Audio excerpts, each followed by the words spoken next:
दिल्ली धमाके से जुड़ी हुई एक और बड़ी खबर, बड़ा खुलासा हुआ है।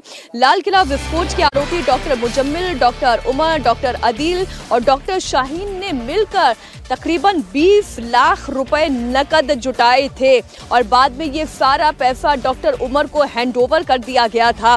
आतंकी डॉक्टर ने इन पैसों से गुरुग्राम, नूह और आसपास के इलाकों से आईडी तैयार करने के लिए 20 क्विंटल से ज्यादा एनपीके उर्वरक खरीदा था।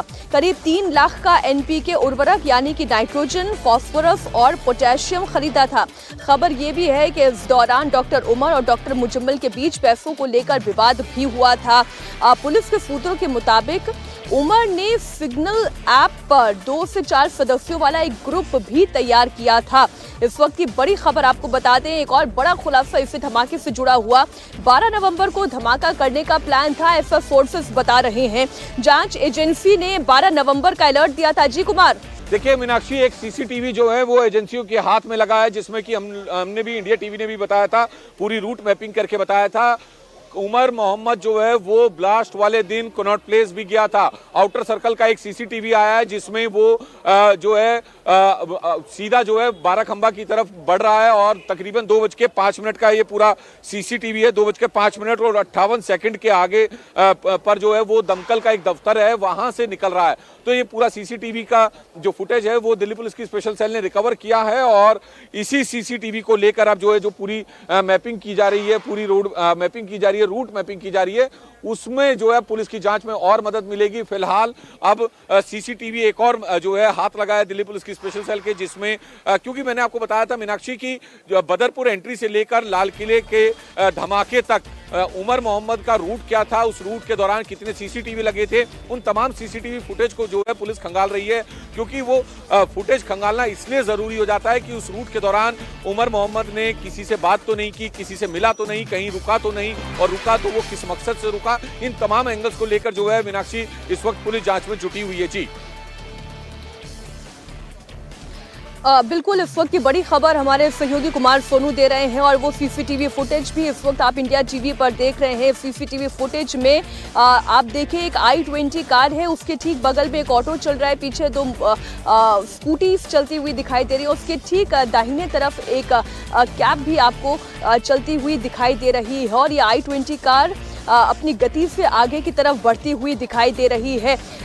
ये रूट मैपिंग करना इसलिए ज़रूरी हो जाता है कि ये गाड़ी किन किन इलाकों से होते हुए गुजरी है, जब ये इन इलाकों से होते हुए गुजर रही थी, क्या कहीं पर गाड़ी रोकी गई है, क्या उमर उस गाड़ी से उतरा है, क्या कोई और शख्स उस गाड़ी के अंदर आकर बैठा है, क्या किसी तरीके के और हरकत, कोई और मूवमेंट इस दौरान हुई है। यानी कि ब्लास्ट होने से पहले 3:19 पर सुनहरी मस्जिद के पीछे वाले पार्किंग में इस गाड़ी के जाने से पहले तक की हर मूवमेंट को जो है वो ट्रैप करने की कोशिश की जा रही है, ट्रैक करने की कोशिश की जा रही है। और अभी अभी ये जो सीसीटीवी फुटेज सामने आई है, एक बार फिर से हम अपने दर्शकों को बता दें, ये सीसीटीवी फुटेज ब्लास्ट वाले दिन की ही है, जिसमें एक i20 कार कनॉट प्लेस की तरफ मूव करती हुई दिखाई दे रही है और जो बीच में आप इस वक्त कार देख पा रहे हैं, जिसके बाईं तरफ एक ऑटो, दाईं तरफ एक कैब और साथ ही पीछे की तरफ 2 स्कूटी चलती हुई दिखाई दे रही है। वो ये बता रही है कि i20 कार कनॉट प्लेस की तरफ भी मूवमेंट कर रही थी। जी कुमार, ये जो तस्वीर हम देख रहे हैं वो ये बताती है कि वो इस इलाके में लगातार घूम रहा था, अलग अलग इलाकों से होता हुआ फिर वो इस पार्किंग तक पहुंचा है और फिर ये धमाके की पूरी कड़ी यहाँ से जुड़ती है। जी कुमार। देखिए बिल्कुल, एक एक कड़ी को जो है जोड़ना इस वक्त स्पेशल सेल के लिए बहुत ज़रूरी है, जांच एजेंसियों के लिए बहुत ज़रूरी है, क्योंकि जो पूरा रूट मैप है उस रूट पे कितने सीसीटीवी लगे, मैंने बताया कि तकरीबन 300 सीसीटीवी कैमरों की फुटेज जो है अभी तक जांच एजेंसियां खंगाल चुकी है। क्योंकि उसका पूरा एंट्री से लेकर और ब्लास्ट सीसीटीवी तक में का कुमार मैं समय भी देख पा रही हूँ 10 तारीख 11वां महीना यानी नवंबर का महीना और 2025 और फिर सीसीटीवी में जो टाइम दिखाई दे रहा है वो 2:05 का समय इसमें चिन्हित हो रहा है। ये तस्वीर जो है जो सीसीटीवी में कैद हुई है 2:05 का ये समय ये इसमें दिखाई दे रहा है। तो कुमार थोड़ा सा आप इसे लिंक कर सकते हैं कि जो तुर्कमान गेट पर वो चलता हुआ दिखाई दे रहा है उमर, वो सीसीटीवी फुटेज कितने बजे का है, क्योंकि इसमें समय 2:05 का दिखाई दे रहा है जो कनॉट प्लेस की सीसीटीवी फुटेज हमारे पास आई है। देखिए बिल्कुल मैं आपको बता दूं कि ये उसके बाद जो है यहाँ से निकला है और उसके बाद का ये पूरा सीसीटीवी है और 2:05 और 58 सेकंड का ये पूरा सीसीटीवी 58 सेकंड पर जो है ये सीसीटीवी में दिखाई दिया है, जिसमें उमर मोहम्मद जो है वो जो मिंटो ब्रिज है उस वाले रेड लाइट को क्रॉस करके आगे जो रेस्टोरेंट बने हुए हैं आउटर सर्कल पर लेफ्ट साइड में, उनके आगे से होता हुआ निकलकर सीधा बाराखंबा रोड की तरफ को आगे बढ़ रहा है। तो ये पूरा सीसीटीवी जो है फुटेज जांच एजेंसियों के पास है। जैसा मैंने बताया कि बदरपुर से लेकर लाल किले तक का पूरा रूट मैप जो है जांच एजेंसियां निकालने की कोशिश कर रही हैं। उसी को लेकर जो है लगातार डीवीआर और जो बाकी सीसीटीवी फुटेज हैं वो चेक की जा रही है। उसका मकसद सिर्फ एक ही है कि आखिर किस किस जगह से होते हुए ये गया, और दूसरी बात ये उस रूट के दौरान ये किसी से मिला था या नहीं मिला था, और अगर किसी से बात की थी तो कैसे उसने बात की थी। ये तमाम चीजों को लेकर जो है पुलिस जांच में जुटी हुई है। जी देखिए, अभी तक जो पूरा रूट मैप समझ में आया है और जो सीसीटीवी फुटेज भी इस वक्त हम अपने दर्शकों को दिखा रहे हैं, पहला सीसीटीवी फुटेज सुबह 8:04 का दिखाई देता है ब्लास्ट वाले दिन का, जब बदरपुर से दिल्ली ये कार एंटर कर रही है।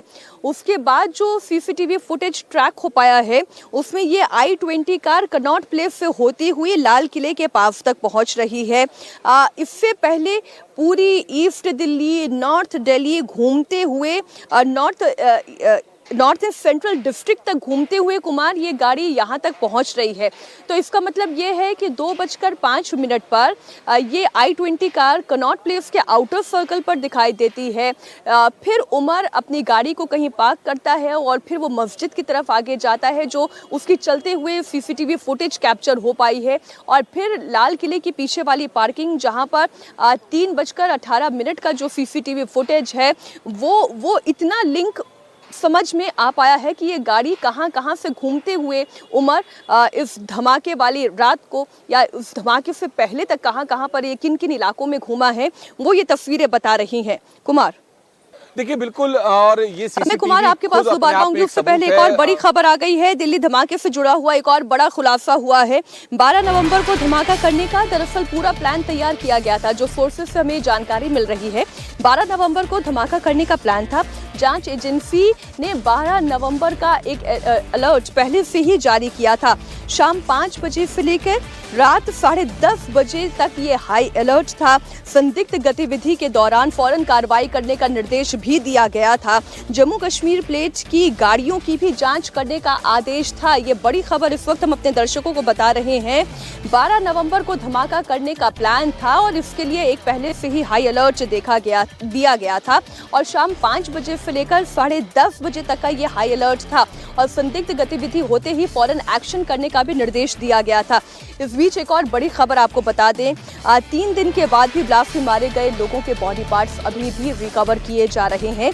आज सुबह धमाके वाली जगह से 100 मीटर की दूरी पर जैन मंदिर के पीछे एक शख्स का हाथ मिला है। आपको बता दें, ब्लास्ट इतना जोरदार था कि उस ब्लास्ट के दौरान वहां पर मौजूद लोगों के शरीर के परखच्चे उड़ गए। मृतकों का हाथ जो है कहीं जैन मंदिर के पीछे वाली गली में सुलभ शौचालय की छत से बरामद हुआ है।